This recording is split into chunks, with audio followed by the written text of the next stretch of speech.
iPhone 15, c'est pour ce soir. Apple Watch série 9 et peut-être Ultra 2 aussi. Twitter kiffe l'event et récipro latéralement. Ming-Chi Kuo souffle le froid et le froid. Via Taïwan. Mardi 12 septembre 2023, séjour de keynote. Gilles Dounès. Benjamin Vincent. La quotidienne iWeek, épisode 455. Bonjour à tous. C'est le grand jour en ce mardi 12 septembre, jour de keynote donc iPhone 15 et Apple Watch à minima.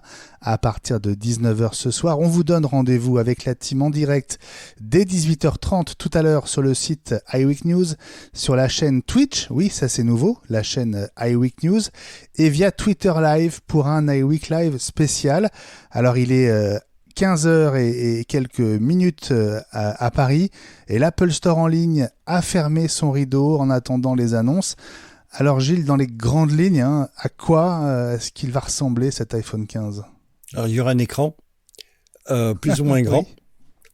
Et puis, désolé pour les all you can eat, les amateurs, il n'y aura pas vraisemblablement 2 Tera de stockage, mais 1 seul Tera de stockage avec une mémoire vive qui va osciller entre 6 et 8. Les essais ont été faits sur Cupertino. On aura la réponse dans quelques heures maintenant. Et avec cette nouvelle gamme iPhone 15, le port Lightning lancé en 2012 avec l'iPhone 5 devrait tirer sa révérence au profit de l'USB-C sous la pression de l'Europe et du chargeur unique.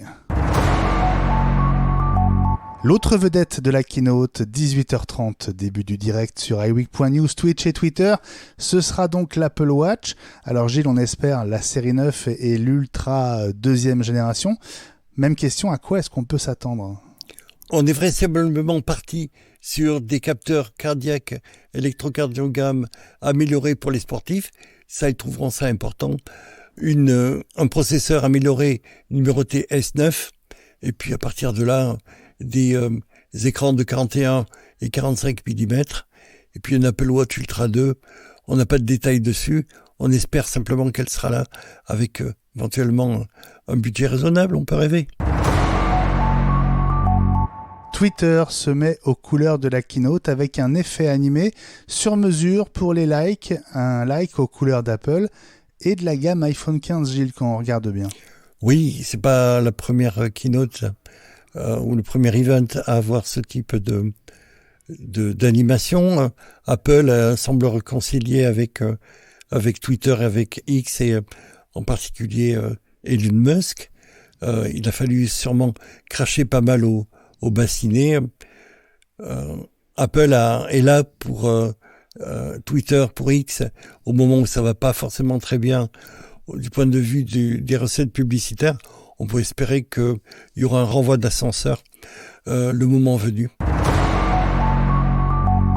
Profitons de ce show en ce 12 septembre parce que l'espoir d'une sortie à la fois des premiers Mac M3 et d'un iPad Air 6 d'ici la fin de l'année, cet espoir s'éloigne, à en croire Ming-Chi Kuo qui souffle le froid depuis 24 heures, Gilles. Oui, c'est assez étonnant. On s'était habitué à cette mise à jour de l'automne, c'était devenu un marronnier. Est-ce qu'il y a un problème de mise au point au niveau du M3 qui a des répercussions sur la gamme iPad? Est-ce que les relais, les whistleblowers de Ming-Chi Kuo ont été intoxiqués et il s'agit d'une manœuvre de Cupertino pour éventuellement identifier des fuites et des indiscrets qu'il faudrait limiter? C'est étonnant. On va voir d'ici quelques semaines. En général, c'est 15 jours, 3 semaines après la keynote d'iPhone. Il va falloir prendre son mal en patience. Ça m'étonnerait que Mark Gurman ne se fasse pas un petit plaisir en rectifiant Ming-Chi Kuo si jamais il s'est planté. Et puis on apprend que les puces fabriquées pour Apple par TSMC dans sa première usine aux États-Unis et plus précisément dans l'Arizona, ces puces devront passer par Taïwan avant d'intégrer nos appareils préférés.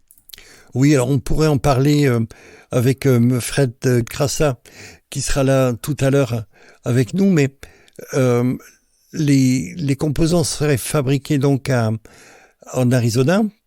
et l'assemblage qui est le cœur du réacteur serait conservé chez TSMC à Taïwan, ce qui fait que les concurrents américains du taïwanais n'auraient pas éventuellement accès à des secrets de fabrication trop pointus avec des éventuels ingénieurs qui passeraient de l'un à l'autre, les ingénieurs américains.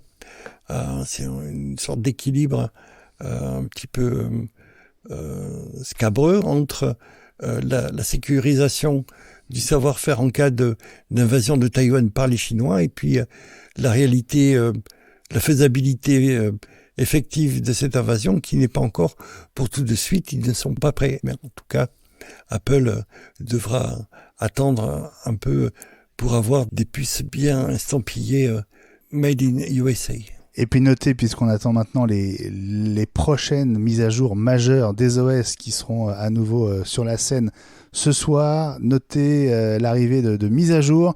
iOS 15.7.9, iPadOS 15.7.9, macOS Monterey 12.6.9 et aussi une mise à jour de Big Sur, la 11.7.10. La quotidienne iWeek revient demain.